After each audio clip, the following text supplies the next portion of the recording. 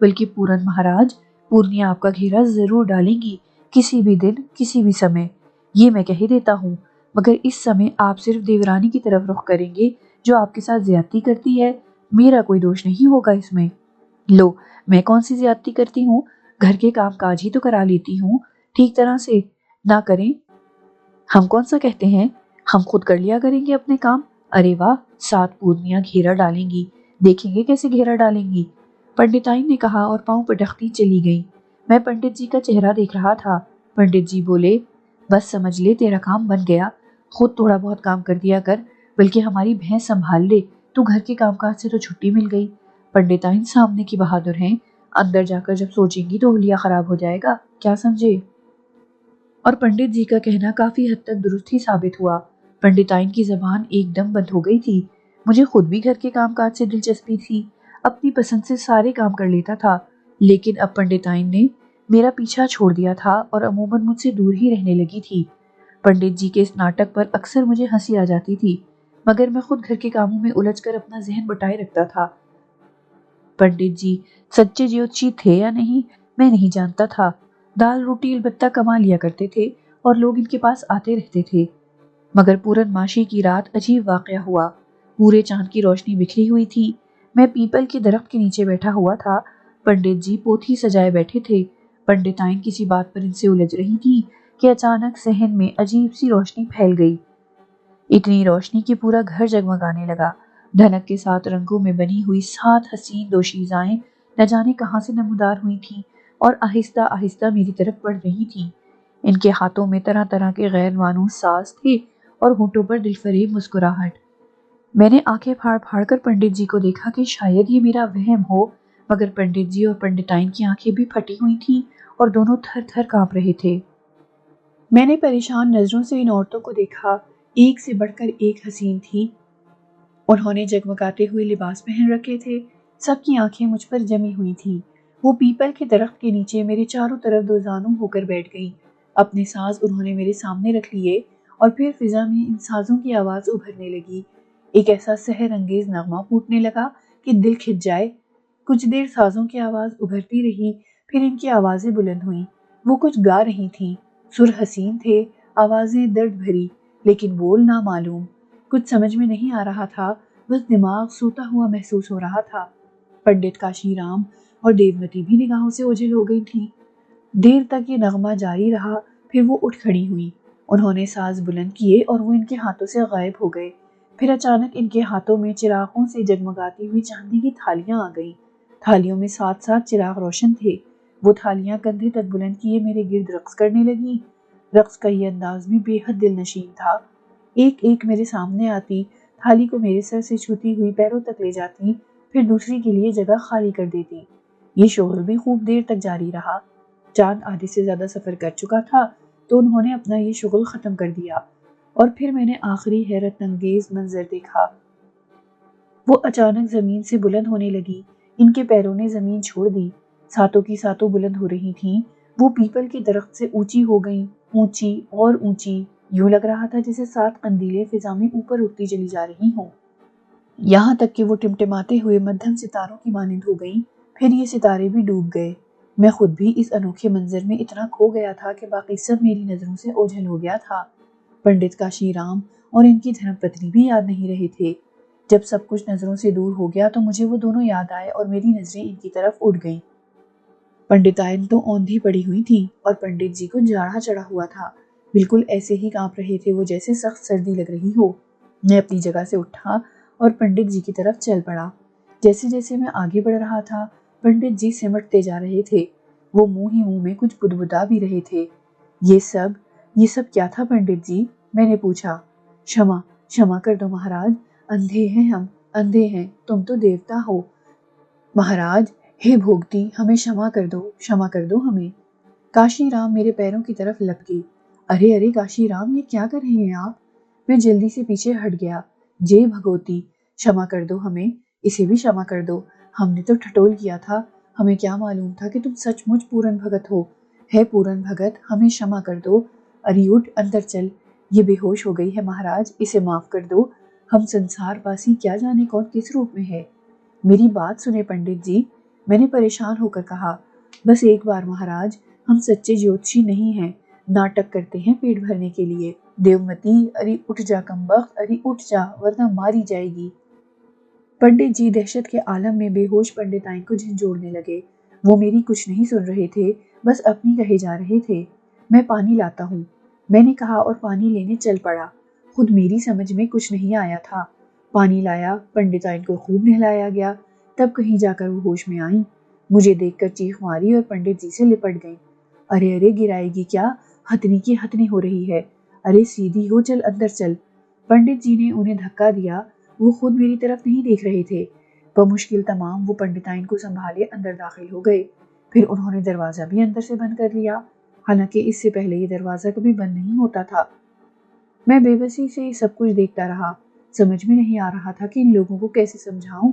میں تو خود ان سے سمجھنا چاہتا تھا۔ پھر کچھ نہ بن سکا تو واپس آ کر اپنی چارپائی پر لیٹ گیا۔ وہ انوکھا منظر بار بار آنکھوں میں آ رہا تھا۔ نہ جانے وہ کون تھی اور یہ سب کچھ کیا کر رہی تھی۔ پیپل کے پتوں کو تکتے تکتے نیند آ گئی اور پھر گہری نیند نے سب کچھ بھلا دیا۔ صبح کو ہمیشہ جلدی آنکھ کھل جاتی تھی، عادت پڑ گئی تھی اس کی۔ پنڈتائن دودھ دھونے کی بالٹی ایک مخصوص جگہ رکھ دیا کرتی تھی اور میں جاگ کر پہلا کام یہی کیا کرتا تھا۔ اس وقت بھی جاگ کر ادھر ہی رخ کیا، مگر دودھ کا برتن اپنی جگہ موجود نہیں تھا، اور اسے نہ پا کر مجھے رات کے واقعات ایک دم یاد آ گئے تھے۔ میں اچھل پڑا، آنکھیں زور زور سے بند کر کے کھولی۔ رات کے واقعات خواب نہیں تھے۔ پنڈت جی خوفزدہ ہو کر اندر جا گھسے تھے اور انہوں نے دروازہ اندر سے بند کر لیا تھا، اور شاید اسی خوف کے عالم میں آج دودھ کا برتن بھی اپنی جگہ نہیں پہنچا تھا۔ کچھ دیر سوچتا رہا، پھر آگے بڑھ کر بند دروازے کے قریب پہنچ گیا، مگر قریب پہنچ کر اندازہ ہوا کہ وہ دروازہ کھلا ہوا ہے۔ پنڈت جی، چاچی جی، دودھ کی بالٹی دے دیں؟ میں نے آواز لگائی مگر اندر خاموشی ہی رہی۔ دروازے کو دھکیل کر میں اندر داخل ہو گیا۔ پہلے بھی اندر آ چکا تھا، دوسری اور تیسری بار بھی آواز دینے پر جواب نہیں ملا تو یہ خیال گزرا کہ دونوں گھر میں نہیں ہے۔ رسوئی سے دودھ کی بالٹی لے کر بھینس کے پاس آ گیا اور اپنا کام مکمل کر کے دودھ گرم کر کے چولہے پر رکھ دیا۔ بھوک لگ رہی تھی، دودھ کا ایک گلاس پی کر باہر نکل آیا، احاطہ صاف کیا۔ پنڈت جی اور پنڈتائی نہ جانے کہاں چلے گئے تھے۔ انتظار کرتا رہا، 10 بجے، پھر 12 بجے، پھر 1 اور 2۔ اب بات پریشانی کی تھی، کہاں گئے وہ دونوں؟ پہلے تو سوچا تھا کہ ہو سکتا ہے کسی کام سے نکل گئے ہوں، مگر اب تو آدھا دن گزر چکا تھا۔ اچانک دل میں خیال آیا کہ کہیں خوفزدہ ہو کر گھر سے بھاگ تو نہیں گئے۔ اس تصور سے خود حیرت زدہ رہ گیا۔ گھر ان کا تھا، ان کے بغیر تو یہاں رہنے کا تصور بھی نہیں کر سکتا تھا۔ ایسا ہی ہوا ہے، اب انہیں کہاں تلاش کروں؟ وہ اس گھر کے مالک ہیں، اگر میری وجہ سے خوفزدہ ہوئے ہیں تو مجھے گھر چھوڑ دینا چاہیے۔ وہ کہاں چلے گئے؟ انہیں کہاں تلاش کروں؟ ہو سکتا ہے کسی سے پوچھنے سے پتہ چل جائے۔ احاطے میں دھوپ چلچلا رہی تھی، انتہائی گرم دن تھا، مگر اس خیال کے بعد گھر میں بیٹھے رہنا بھی ممکن نہیں تھا۔ چنانچہ احاطہ عبور کر کے دروازے پر آ گیا۔ گرم لو کے تھپیڑوں نے مزاج پوچھا، اندر تو پھر بھی پیپل کی وجہ سے امن تھا، مگر باہر؟ پھر دفعتاً ان بے شمار لوگوں پر نظر پڑی جو پنڈت جی کے گھر کے سامنے والے میدان میں سر نہواڑے بیٹھے ہوئے تھے۔ میلے کچیلے چیتھڑوں میں ملبوس وہ قطاریں بنائے بیٹھے ہوئے تھے، بالکل خاموش۔ حیرانی سے آگے بڑھا اور ابھی ان سے چند قدم دور تھا کہ اچانک وہ اچھل اچھل کر کھڑے ہونے لگے۔ تب میں نے انہیں بغور دیکھا اور میرے بدن میں خون کی گردش رک گئی۔ وہ انسان نہیں تھے، لاتعداد بھیانک صورتیں میرے سامنے تھیں، چھوٹے چھوٹے قد، چیتھڑوں میں لپٹے، پتلی ٹانگیں، سوکھے ہاتھ، گنجے سر اور بڑی کھوپڑیاں۔ دہشت کے عالم میں پلٹا اور دروازے سے اندر گھس جانا چاہا، مگر دروازہ؟ وہاں تو کوئی دروازہ نہیں تھا۔ پنڈت جی کا گھر ہی غائب ہو گیا تھا، وسیع میدان پیچھے نظر آ رہا تھا۔ میں آنکھیں پھاڑ کر رہ گیا، پنڈت جی کا مکان کہاں رہ گیا؟ پھر گڑبڑ شروع ہو گئی۔ پھر کسی نئی مصیبت نے میری طرف رخ کیا۔ اب کیا کروں؟ کیا پوری بستی ہی غائب ہو گئی؟ کیا؟ مگر سامنے کے رخ پر بہت دور مکانات نظر آ رہے تھے اور میرے لیے اس کے سوا کوئی چارہ نہیں تھا کہ اب ان کے درمیان سے گزر کر آگے بڑھوں۔ لرزتے دل کو سنبھال کر آگے بڑھا اور وہ اس طرح ادب سے پیچھے ہٹ گئے جیسے مجھے راستہ دینا چاہتے ہوں۔ میں ان کے بیچ سے نکل کر آگے بڑھا تو پورا مجموعہ میرے ساتھ ہو لیا۔ وہ مارچ پاسٹ کرتے ہوئے میرے پیچھے آ رہے تھے، دم ہی نکلا جا رہا تھا۔ خوف کے عالم میں سوچنے سمجھنے کی قوتیں گم ہو گئی تھیں۔ دفعتاً ٹھوکر لگی اور گرنے سے بچنے کے لیے کئی قدم دوڑنا پڑا۔ شیطانی گروہ پیچھے رہ گیا اور میں نے اس موقع سے فائدہ اٹھایا، ایک دم دوڑ لگا دی تھی، مگر خدا کی پناہ انہوں نے بھی دوڑنا شروع کر دیا تھا۔ ان کے قدموں کی دھمک اور ہولناک آوازیں سن کر گھروں کے دروازے کھلنے لگے، مگر جب میں ان گھروں کے درمیان سے گزرا تو ہر گھر سے دہشت بھری چیخیں ابھرنے لگیں۔ اس کا مطلب ہے کہ وہ دوسروں کو بھی نظر آ رہے تھے۔ کون ہے یہ؟ کون ہے؟ یقیناً یہ بھیانک وجود انسان نہیں تھے۔ میں دوڑتا ہوا ایک بازار میں پہنچ گیا۔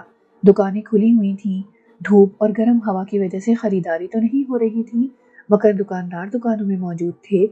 انہوں نے حیرانی سے اس جلوس کو دیکھا اور پھر ان کا بھی وہی حشر ہوا۔ بہت سونے دکانوں کے شٹر گرائے اور بہت سے دکانوں سے اتر کر بھاگ گئے۔ میں نے رفتار سست کی تو میرے پیچھے دوڑنے والوں کی رفتار بھی سست ہو گئی۔ وہ میرا پیچھا چھوڑنے پر تیار نہیں تھے۔ دوڑنا ترک کر کے سست قدمی اختیار کی، مگر ان سے پیچھا چھڑانا ناممکن نظر آ رہا تھا۔ پھر کسی طرح پولیس کو خبر ہو گئی۔ جو ہی بازار ختم ہوا اور ایک بڑی سڑک آئی، میں نے سامنے سے پولیس کی 2 گاڑیوں کو آتے ہوئے دیکھا۔ پولیس کو دیکھ کر میری جان ہی نکل گئی۔ اب آئی میری شامت، میں نے سوچا اور رک گیا۔ پولیس گاڑیاں تیز رفتاری سے ہمارے قریب پہنچ گئیں اور ان سے لاٹھی بردار پولیس والے نیچے کودنے لگے۔ دونوں گاڑیوں سے پولیس افسر بھی نیچے اترے تھے۔ کون ہو تم؟ ایک افسر نے کڑک کر مجھے اور پھر میرے پیچھے مجموعے کو دیکھتے ہوئے کہا، مگر پھر وہ صرف انہیں دیکھتا رہ گیا۔ میرا تعاقب کرنے والے ہولناک بھوتوں نے بولنا اور منمنانا شروع کر دیا تھا۔ وہ دبی دبی آواز میں ہنسنے بھی لگے۔ ان کی صورتیں اور حلیے ہی کون سے کم بھیانک تھے کہ انہوں نے ایک اور عمل بھی شروع کر دیا تھا۔ وہ دور تک پھیل گئے۔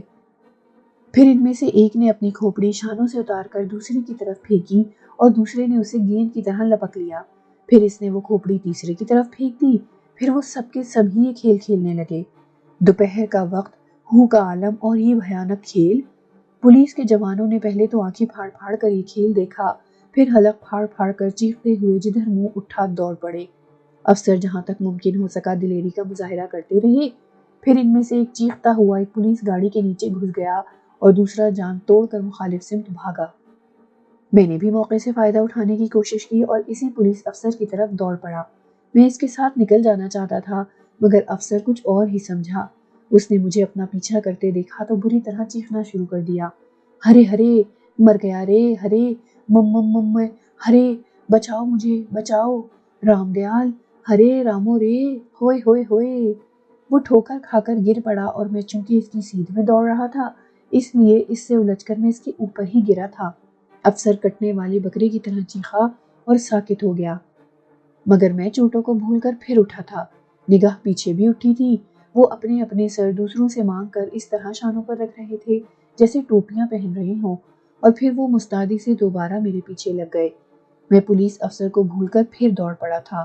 آبادی ختم ہو گئی اور کچھ دور جا کر سڑک بھی ختم ہو گئی۔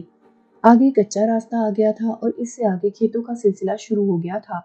نہ جانے کس طرح میں خود کو سنبھالے ہوئے تھا، ورنہ اس عالم میں حرکت قلب بھی بند ہو سکتی تھی۔ نکلا تھا پنڈت جی اور پنڈتائن کو ڈھونڈنے اور یہ آفت گلے پڑ گئی تھی۔ میں نے ایک لمحے کے لیے رک کر کھیتوں پر نظر دوڑائی۔ کھیتوں کے بیچوں بیچ مجھے ایک پگڈنڈی نظر آئی تو میں اس پگڈنڈی پر ہو لیا، لیکن صاحب کہاں؟ میرے جانثار بدستور میرے تعاقب کر رہے تھے۔ وہ کھیت روند رہے تھے۔ انہوں نے اپنی گردنیں شانوں سے اتار کر مضبوطی سے اپنی بازوؤں میں پکڑ لی تھی تاکہ وہ کہیں گر نہ جائیں، اور وہ میرا پیچھا کر رہے تھے۔ کھیتوں کا سلسلہ تو تا حد نگاہ چلا گیا تھا۔ چیخیں کھیتوں میں بھی سنائی دی۔ یہ ان غریب کسانوں کی چیخیں تھیں جو کھیتوں میں کام کر رہے تھے۔ عورتیں بھی چیخیں تھیں، مرد بھی چیخ رہے تھے، مگر میرا پیچھا کسی طرح نہیں چھوٹ رہا تھا۔ بہت فاصلہ طے ہو گیا اور اب میرے دوڑنے کی قوت بھی جواب دے گئی تھی۔ کہاں تک دوڑتا، سانس بری طرح پھول گیا تھا، چہرہ سرخ ہو گیا تھا۔ بمشکل تمام میں نے خود کو زمین پر گرنے سے بچایا اور ایک جگہ بیٹھ کر بری طرح ہانپنے لگا۔ وہ سب پھر میرے گرد مجمع لگا کر اکٹھے ہو گئے اور عجیب و غریب انداز میں اچھلنے لگے۔ پھر شاید کچھ اور ہوا۔ تھوڑی دیر کے بعد بیلوں کی گھنٹیوں کی آوازیں سنائی دی تھیں اور میں نے ایک بہت ہی خوبصورت رتھ دیکھا۔ یہ رتھ آہستہ آہستہ قریب آ رہا تھا، ساز و سامان سے سجا ہوا تھا اور بڑی خوبصورتی سے بنایا گیا تھا۔ رتھ قریب آ گیا اور رتھ سے ایک رتبان نیچے اترا۔ یہ ایک اچھی خاصی شکل و صورت کا مالک تھا۔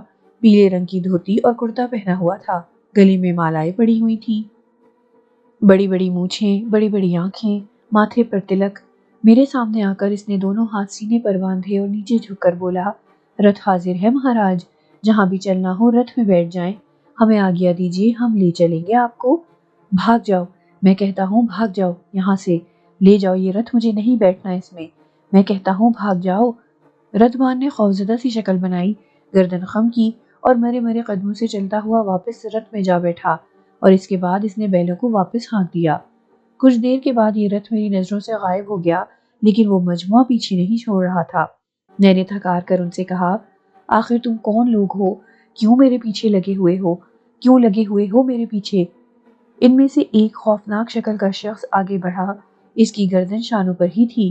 اس نے منمناتی ہوئی آواز میں کہا، بیر ہے مہاراج آپ کے 171 ہیں پورے، ہمیں آپ کی سیوا کا حکم دیا گیا ہے، کہا گیا ہے کہ ہر سمے آپ کی سیوا میں رہیں اور مجھے اس طرح دوڑاتے رہو۔ مہاراج آپ کا ساتھ تو دینا ہی تھا، آپ چلے سو ہم چلے، آپ دوڑے سو ہم دوڑے، ہم تو بیر ہیں آپ کے، آپ کی پرجا ہے مہاراج، آپ کی پرجا ہیں ہم۔ کیا تم اپنی یہ صورتیں گم نہیں کر سکتے؟ میں نے غراتے ہوئے لہجے میں کہا۔ کر سکتے ہیں، اس شخص نے معصومیت سے جواب دیا۔ اسے شخص کہنا اس کے لیے عجیب سا بے شک لگتا ہے، لیکن میں کسی ایسے جاندار کو کیا کہوں جس کے 2 ہاتھ، 2 پاؤں، سر، گردن، آنکھیں سب کچھ ہوں، بس ذرا حیت بدلی ہوئی ہو۔ میرے ان الفاظ کے ساتھ ہی اچانک سارا مجموعہ نگاہوں سے اوجھل ہو گیا۔ میں منہ پھاڑ پھاڑ کر ادھر ادھر دیکھنے لگا۔ بڑی عجیب و غریب صورتحال تھی۔ لگ رہا تھا کہ وہ سب کے سب یہیں موجود ہیں، لیکن بس آنکھوں سے اوجھل ہو گئے ہیں۔ آہ، کیا کروں میں، کیا کروں؟ میں نے دونوں ہاتھوں سے سر پکڑ لیا۔ اتنا دوڑا تھا کہ بھوک لگنے لگی تھی۔ ایک گلاس دودھ ہی تو پیا تھا، بھلا اس سے کیا ہوتا ہے؟ میں نے خشک ہونٹوں پر زبان پھیر کر ادھر ادھر دیکھا اور اسی وقت وہ شخص پھر نمودار ہو گیا۔ بھوجن لگا دیتے ہیں مہاراج؟ اس نے میرے اندر کی آواز سن لی تھی۔ بڑا خوفناک وقت پڑا تھا مجھ پر۔ میں نے کوئی جواب بھی نہیں دیا تھا کہ دفعتاً ہی میں نے اپنے سامنے ایک قالین کھلتے ہوئے دیکھا۔ بڑا خوبصورت قالین تھا وہ، اور وہیں کچی زمین پر کھل گیا تھا، اور پھر قالین پر بے شمار پھل اور کھانے پینے کی دوسری اشیاء سجنے لگی۔ میں حیران نگاہوں سے یہ سب کچھ دیکھ رہا تھا۔ پورا قالین کھانے پینے کی چیزوں سے بھر گیا تھا۔ ہنسی بھی آ رہی تھی اپنے اوپر اور اپنے ان بیروں پر جو نہ جانے کہاں سے میرے بیر بن گئے تھے۔ میں بڑی پریشانی کے عالم میں انہیں دیکھتا رہا۔ وہ شخص اب بھی میرے سامنے اسی طرح ہاتھ باندھے کھڑا ہوا تھا، جیسے میرے دوسرے حکم کا انتظار کر رہا ہو۔ یہ سارے کے سارے بڑی انکساری کا مظاہرہ کر رہے تھے، لیکن جو چیز حقیقت ہی نہ ہو اسے تسلیم کرنا ناممکنات میں سے ہوتا ہے۔ میں تو انہیں حقیقت ہی ماننے کو تیار نہ تھا۔ سب کالا جادو تھا، اور یہ سب جو میرے سامنے آ کر سجا تھا یہ بھی کالے جادو ہی کے زیر اثر تھا۔ حرام اور ناپاک چیز میں اسے اپنے شکم میں نہیں اتار سکتا۔ جو غلاظت میرے وجود میں داخل ہو گئی ہے وہی کون سی کم ہے کہ میں اپنی بھوک کا شکار ہو کر مزید غلاظت اپنے وجود میں اتار لوں۔ میں نے دانت پیستے ہوئے کہا، اٹھا لو، ان سب کو اٹھا لو، مجھے نہیں چاہیے یہ سب کچھ، سمجھے؟ اٹھا لو، ورنہ میں اسے اٹھا کر پھینک دوں گا۔ میں نے جھک کر قالین کے دونوں سرے پکڑے اور اسے الٹ دیا۔ ساری چیزیں اونتی ہو گئی تھیں اور سہما ہوا بیر پیچھے ہٹ گیا تھا۔ اس نے مایوس نگاہوں سے ادھر ادھر دیکھا۔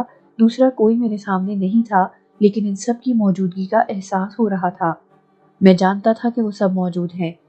بہرحال یہ کھانا پھینک دیا گیا اور میری نگاہیں سامنے کھیتوں میں ان پھوٹوں پر پڑیں جو کھیتوں میں اگائی تھیں۔ بھوک واقعی لگ رہی تھی۔ جو واقعات پیش آئے تھے اب ان میں ایڈجسٹ ہوتا جا رہا تھا۔ آگے بڑھا، ایک پھوٹ توڑی اور اس کا چھلکا دانتوں سے اتار کر اسے آہستہ آہستہ کھانے لگا۔ پھوٹ نے شکم سیر کر دیا تھا، لیکن جس مصیبت میں گرفتار ہو گیا تھا اس سے چھٹکارے کا کوئی ذریعہ نہیں تھا۔ دل میں سوچا کہ یہاں سے آگے بڑھوں اور چند قدم آگے بڑھائے، لیکن اچانک یوں محسوس ہوا جیسے زمین سے اوپر اٹھتا چلا جا رہا ہوں، اور میں زمین سے خاصا اونچا اٹھ گیا۔ میرے منہ سے بوکھلاہٹ بھری آوازیں نکل رہی تھی۔ ارے یہ کون کیا ہے؟ جواب میں مجھے آواز سنائی دی، ہم اپنے کندھوں پر آپ کو لے کر چل رہے ہیں مہاراج، آپ تھک گئے ہیں، دھرتی پر سفر نہیں کر سکیں گے، بیٹھے رہیں، ہم آپ کو گرنے نہیں دیں گے۔ نیچے اتارو مجھے، میں کہتا ہوں مجھے نیچے اتارو، میں نے کہا، اور مجھے نیچے اتار کر کھڑا کر دیا گیا۔ وہ میری وجہ سے پریشان تھے اور میں ان کی وجہ سے پریشان تھا۔ ان بیروں کے بارے میں کچھ بھی تو نہیں جانتا تھا۔ دل کی حالت بڑی عجیب ہو رہی تھی، سخت پریشان ہو رہا تھا۔ نیچے اترا اور ایک لمحے کھڑا رہا، پھر چند قدم آگے بڑھایا، لیکن جیسے ہی پیر آگے بڑھایا پاؤں کے نیچے کوئی لجبجی سی شے محسوس ہوئی۔ دوسرا پاؤں آگے بڑھایا تو اس کے نیچے بھی بالکل ایسا ہی لگا۔ پھر یہ ہوا کہ میں قدم نہیں بڑھا رہا تھا لیکن آگے بڑھتا چلا جا رہا تھا۔ پھٹی پھٹی آنکھوں سے اپنے پیروں کے نیچے اس ذریعے کو دیکھا جو مجھے آگے بڑھا رہا تھا، تو ایک بار پھر میرے حلق سے دہشت بھری چیخ نکل گئی۔ دو بڑی بڑی مکڑیاں تھیں، اتنی بڑی کہ میرے پاؤں بآسانی ان کے جسموں سے ٹکے ہوئے تھے، اور وہ اپنے بے شمار قدموں سے مجھے آگے بڑھا رہی تھیں۔ میں نے خوفناک چیخ کے ساتھ چھلانگ لگائی، لیکن جہاں گرا تھا وہاں بھی ایک مکڑی کی پشت پر ہی گرا۔ اس کے پاؤں میرے وزن سے پھیل گئے، لیکن رفتہ رفتہ وہ پھر پاؤں جما کر کھڑی ہو گئی۔ دوسرا پاؤں آگے بڑھایا تو پھر وہی مکڑی آ گئی۔ میں نے تھکے تھکے لہجے میں کہا، مجھے آزاد کر دو، مجھے آزاد کرو، میں تھک گیا ہوں، میں تنگ آ گیا ہوں۔ سامنے ہی ایک درخت نظر آ رہا تھا، اس کی شاخیں پھیلی ہوئی تھیں۔ میں مکڑیوں سے پاؤں اتار کر جہاں بھی قدم رکھتا ایک نئی مکڑی نمودار ہو جاتی اور میرا پاؤں اس کی پشت پر ہی پڑتا۔ میں بری طرح بدحواس ہو گیا تھا، بھلا اس لجبجی اور منحوس شے پر کیسے سفر طے کرتا؟ کس عذاب میں گرفتار ہو گیا، کس عذاب میں گرفتار ہو گیا ہوں۔ میں نے بے بسی سے درخت کی جانب نظر اٹھائی تو ایک بار پھر ایک دہشت بھری کیفیت کا سامنا کرنا پڑا۔ ہاں، وہ تھا تو درخت ہی، لیکن اس کی دو شاخیں جو سامنے کی سمت پھیلی ہوئی تھیں دو انسانی بازوؤں کی شکل رکھتی تھیں، اور اس کا تنا انسانی جسم کی کیفیت اختیار کرتا جا رہا تھا۔ تنے کے اس حصے پر جہاں سے بقیہ شاخیں مختلف سمتوں کو تقسیم ہو جاتی تھیں بھوریا چرن کا چہرہ نظر آ رہا تھا۔ بھوریا چرن جو مسکرا رہا تھا، ایک طنز بری شیطانی مسکراہٹ اس کے ہونٹوں پر کھیل رہی تھی۔ یہ بھی نظر کا وہمہ نہیں تھا بلکہ ایک حقیقت تھی جو روشن دوپہر میں چلچلاتی دھوپ میں میرے سامنے عیاں ہو گئی تھی۔ پھر مجھے بھوریا چرن کی وہی مخصوص مکروہ آواز سنائی دی، کیسے ہو میاں جی، کیا حال چال ہے تمہارے؟ میں نے نفرت بھری نگاہوں سے بھوریا چرن کو دیکھا اور کوئی جواب نہیں دیا بلکہ شدید غصے کے عالم میں اس پر تھوک دیا۔ بھوریا چرن ہنسنے لگا، پھر بولا، اب تو تمہارا یہ تھوک بھی بڑا قیمتی ہو گیا ہے، کبھی کسی پر تھوک کر دیکھ لینا مہاراج، مگر بڑے بے ایمان ہو تم، بہت ہی ناشکرے۔ اگر یہ سب کچھ کسی اور کو مل جاتا تو چرن دھو دھو کر پیتا بھوریا چرن کے۔ ہمارے کسی دھرم والے کو یہ شکتی مل جاتی مہاراج تو نہ جانے کیا کر ڈالتا، وہ گرو مان لیتا ہمیں اپنا، مگر تم ہو ہی برے خون والے، گرو پر تھوک رہے ہو۔ ارے 7 پورن ماشیاں بنائی ہیں ہم نے تمہارے لیے، 7 پورنیوں کو 17 انسانوں کا خون دے کر جگایا ہے، اور وہ ساری کی ساری اب تمہاری سیوک بن گئی ہیں۔ 171 بیر ان کے قبضے میں ہوتے ہیں، اور یہ سارے کے سارے تمہارے اوپر بلیدان ہونے کو تیار ہیں۔ دیکھ لیا تم نے کس کی مجال ہے کہ تمہاری طرف انگلی اٹھا جائے؟ لڑ مریں گے یہ سسرے تمہارے لیے۔ اور وہ 7 پورنیاں جو اس باولے جیوتشی کے گھر میں اتری تھی، 7 اپسرائیں ہیں، کسی کو مل جائے تو وہ آکاش پر قدم رکھنے کی کوشش کرے، آکاش باسی بن جائے، مگر تم تھوک رہے ہو ہمارے اوپر، یہ ہے ہمارے دیے کا صلہ۔ بھوریا چرن، میں ان ساری چیزوں پر لعنت بھیجتا ہوں، کمینے کتے، لعنت بھیجتا ہوں میں تیرے اس دیے پر، میں نے تحش کے عالم میں کہا۔ تو ہم نے کیا اس لیے کیا ہے یہ سب کچھ میاں جی؟ من کی شانتی چھینی ہے ہم نے تمہاری، سمجھے؟ من کی شانتی چھین لی ہے، اب کیا کرو گے؟ بڑی قوتوں کے مالک بن گئے ہو، کسی بستی میں قدم رکھو گے تو لوگ پوجا کریں گے، مگر تمہارے من کی شانتی کہاں ہے؟ تم نے ہم سے ہمارا سب کچھ چھینا، ہمیں کھنڈولا نہ بننے دیا، تو ہم نے بھی تمہارے من کی شانتی چھین لی، بڑے دھرم داس بنے پھرتے تھے، ہیں؟ بھوریا چرن نفرت بھرے لہجے میں بولا، دیکھو بھوریا چرن، دیکھو دیکھو۔ ارے کیا دیکھیں؟ دیکھ لیا سب کچھ، تم نے جو کچھ کیا اس کے نتیجے میں ہم نے تمہارا دھرم بھرشٹ کر دیا، اب بھاگتے پھرو سارے سنسار میں، دھرم دھرم چیختے چلاتے، کچھ نہ ملے گا جب تک تمہارے بدن میں ہمارے پہنچائے ہوئے خون کا ایک ذرہ بھی باقی ہے، ذرا واپس آ کر دیکھ لو اپنے دھرم میں۔ بھوریا چرن ہے ہمارا نام، کھنڈولا بنا دیتے تو کیا بگڑ جاتا تمہارا؟ اس وقت بھی یہی شکتی دے دیتے ہم تمہیں، سمجھے؟ اور اس شکتی کے ذریعے گھوڑے تمہارے اشارے پر دوڑتے، جوا تمہارے اشارے پر ہوتا، نہ جانے کیا کیا مل جاتا تمہیں، مگر تقدیر کی بات ہے، بھاگ کے پھیر ہے، تم اس قابل ہی نہیں تھے، اس قابل ہی نہیں تھے۔ مگر بھوریا چرن اب میں کیا کروں؟ بھاگتے پھرو پاگلوں کی طرح، اتنی بڑی طاقت ہے تمہارے پاس، مگر تم اسے استعمال نہیں کر سکتے مہاراج، سمجھے؟ کیونکہ تم نے مانا ہی نہیں ہے۔ جب انہیں استعمال کرو گے تو بات دوسری ہو جائے گی اور تم بڑے مہان بن جاؤ گے، سمجھے؟ مگر تم ایسا کبھی نہیں کر سکو گے، کبھی نہیں، من کی شانتی نہیں ملے گی تمہیں، یہی ہمارا فیصلہ ہے، یہی بھوریا چرن کا بدلہ ہے۔ بھوریا چرن نے اپنے شاخوں جیسے دونوں ہاتھ اپنے سینے پر باندھے اور اس کے بعد اس کے نقوش درخت میں معدوم ہوتے چلے گئے۔ وہ میری نگاہوں سے اوجھل ہو گیا تھا، اس کے دیے ہوئے بیر اور پورنیاں اب میری سمجھ میں آ رہی تھی۔ پنڈت کاشی رام نے تو صرف اپنی بیوی کو ڈرانے کے لیے اور یہ سمجھانے کے لیے کہ میں بڑا مہان ہوں 7 پورن ماشیوں کا اور پورنیوں کا ذکر کیا تھا، مگر کم وقت بھوریا چرن نے وہ ساری بلائیں میرے اوپر نازل کر دی تھی۔ وہیں بیٹھ گیا اور گھٹنوں میں سر دے کر سوچنے میں مصروف ہو گیا۔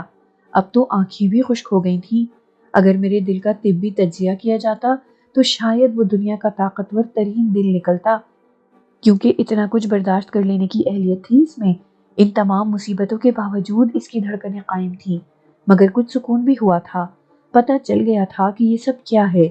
بھوریا چرن انتقام کی آگ میں جل رہا تھا، اس نے مجھ پر سخت محنت کی تھی، اپنے کالے جادو کی ساری قوتیں صرف کر دی تھی، وہ بالکل سچ کہہ رہا تھا کہ اگر وہ اپنے دھرم کے کسی شخص کے لیے یہ سب کچھ کر دیتا اور اسے 7 پورنیوں اور 171 ناپاک غلاموں کی قوت مل جاتی تو وہ نہ جانے کیا کیا کر ڈالتا، مگر مجھ پر یہ سب حرام تھا، میرے لیے یہ بیکار تھا، بلکہ ناقابل برداشت تھا، میں تو اسے سزا سمجھتا تھا، اب تو اس سزا پر دل دکھنے لگا تھا، مظلومیت کا احساس ہوتا تھا۔ کیا میں اس کائنات کا سب سے بڑا گنہگار ہوں؟ دوسرے لوگ بھی تو گناہ کرتے ہیں، میں نے تو اس کے بعد سے صرف کفارہ ادا کرنے کی کوشش کی ہے۔ ہمیشہ پچھتاتا رہا ہوں، لیکن انسان ہوں، کہاں تک برداشت کروں؟ بھوریا چرن نے یہ سب کچھ اس لیے کیا ہے کہ میں بے سکون ہو جاؤں، اندر کی کیفیت مجھے ان قوتوں سے فائدہ اٹھانے سے باز رکھے اور بیرونی طور پر سب کچھ میرے قبضے میں ہو۔ نہ جانے مستقبل میں اس ایمان کو قائم رکھ سکوں گا یا نہیں۔ بھاڑ میں جائیں پنڈت کاشی رام، میں تو خود ایک مجبور انسان ہوں، کیا کر سکتا ہوں؟ میں نے نفرت بھری نظروں سے اس درخت کو دیکھا اور دفعتاً میرے دل میں ایک خیال آیا۔ میں نے گردن ہلائی اور آواز دی، میرے بیرو، کہاں ہو تم؟ یہی ہے مہاراج، ہم کہاں جائیں گے؟ سارا مجموعہ پھر نمودار ہو گیا۔ اب انہیں دیکھ کر میرے دل میں خوف نہیں ابھرا تھا۔ اس درخت کے ٹکڑے ٹکڑے کر دو۔ میں نے درخت کی طرف اشارہ کیا اور وہ سب بھرا مار کر درخت کی سمت لپ گئے۔ سب نے مل کر درخت کو جڑ سے اکھاڑ پھینکا، پھر اس کی شاخیں توڑنے لگے، ایک ایک پتا کچل دیا۔ انہوں نے تنا ادھیڑ پھینکا، وہ کیڑوں کی طرح اس سے لپٹ گئے تھے۔ پھر وہ اسی وقت سیدھے ہوئے جب درخت ننھی ننھی لکڑیوں میں تبدیل ہو چکا تھا۔ اس درخت میں مجھے بھوریا چرن نظر آیا تھا، مگر میں خود بھی جانتا تھا کہ اس طرح بھوریا چرن ہلاک نہیں ہو جائے گا۔ وہ شنکھا ہے، ہزاروں روپ دھار سکتا ہے۔ بس ایک نفرت تھی اس کے خلاف دل میں جو ابھری تھی، اور یہ اندازہ بھی ہو گیا تھا کہ یہ بیر سچ مچ میرے اشارے پر سب کچھ کر سکتے ہیں۔ وہ سب اپنے کام سے فارغ ہو کر دوبارہ میرے گرد جمع ہو گئے تھے۔ میں نے اس بیر کو دیکھا جو سب سے پیش پیش رہتا تھا۔ آگے، میں نے کہا اور وہ آگے بڑھایا۔ کیا نام ہے تیرا؟ کھتوری مہاراج۔ میں کون ہوں؟ ہمارے مالک۔ کیا نام ہے میرا؟ پورن بھگت۔ غلط، میرا یہ نام نہیں ہے۔ ہمیں نام سے کیا لینا مہاراج، ہمیں تو کام بتاؤ، بھوریا چرن کہاں رہتا ہے؟ میں نے پوچھا اور بیر ادھر ادھر دیکھنے لگا، پھر بولا، چلے گئے یہاں سے۔ کیا تو بھوریا چرن کو مار سکتا ہے؟ وہ شنکھا ہے سوامی، شنکھا کا شریر کہاں ہوتا ہے؟ وہ تو ہوا ہوتی ہے، اور ہواؤں پر ہمارا بس نہیں ہے۔ اگر بھوریا چرن میرے سامنے ہو تو تم لوگ اس کی مانو گے یا میری؟ تمہاری مہاراج، ہم تمہارے داس ہیں۔ رتھ لاؤ میرے لیے، میں نے کہا اور کٹھوری نے گردن ہلا دی۔ ذرا سی دیر میں رتھ میرے سامنے آ گیا۔ میں رتھ میں جا بیٹھا اور کٹھوری نے رتھ سنبھال لیا۔ چلو، میں نے کہا اور اس نے بیل ہانکنے شروع کر دیے۔ پیچھے وہ سب ٹیڑھے میڑھے چل رہے تھے۔ دل میں ایک لمحے کے لیے خیال آیا کہ میں طاقت سے تہلکہ مچا سکتا ہوں، سب کچھ حاصل ہو سکتا ہے، مجھے جو چاہوں سامنے لا سکتا ہوں، بہت بڑی طاقت حاصل ہو گئی ہے مجھے۔ مگر نہ جانے کیوں آنکھوں میں نمی آ گئی، بے اختیار آنسو نکل پڑے۔ آنکھوں نے دل کو احساس دلایا کہ یہ سب کیا ہے، کالا جادو ہے یہ، جسے کرنے والے کافر ہوتے ہیں، ان کی بخشش بھی نہیں ہو سکتی۔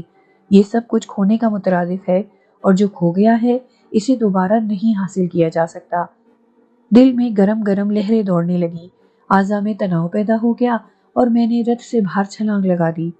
لیکن میرے بیروں نے مجھے زمین پر نہیں گرنے دیا تھا، وہ زمین پر لیٹ گئے تھے اور میں ان کے اوپر گرا تھا، لیکن میں پھرتی سے اٹھ کھڑا ہوا۔ میں نے دیوانوں کی طرح ان پر لاتیں برسانی شروع کر دی اور وہ ادھر ادھر لڑکنے لگے، رونے لگے اور چیخنے لگے، مگر کسی نے احتجاج نہیں کیا تھا۔ میں نے کھتوری کے ہاتھ سے سانٹا لیا اور بیلوں پر پل پڑا۔ بیل ڈکرا کر بھاگے اور کھتوری اچھل کر سر کے بل نیچے گرا، پھر اٹھ کھڑا ہوا۔ بھاگ جاؤ، تم سب بھاگ جاؤ یہاں سے، ورنہ… میں سانٹا لے کر ان پر پل پڑا اور وہ سب بھاگنے لگے۔ کچھ دیر میں وہ بہت دور نکل گئے اور میری نظروں سے اوجھل ہو گئے۔ بھوریا چرن کتے، تو نے میرے خون میں گندگی گھول دی ہے، مجھ سے میرا دین چھین لیا ہے، مگر میرا دین میرے دل میں ہے، کبھی نہیں چھوڑوں گا اسے۔ کر لے جو تجھ سے کیا جا سکے، میں مسلمان پیدا ہوا ہوں، مسلمان مروں گا۔ بھوریا چرن کتے! میری آواز ویرانوں میں گونجتی رہی، حلق پھاڑ پھاڑ کر چیخ رہا تھا، آواز پھٹ رہی تھی، گلا دکھ رہا تھا، چیختا رہا، پھر تھک کر خاموش ہو گیا، وہاں سے چل پڑا۔ اب میرے گرد سرسراہٹیں نہیں تھیں، میرے بیر بھاگ گئے تھے، میں نے جو ان سے کہا تھا۔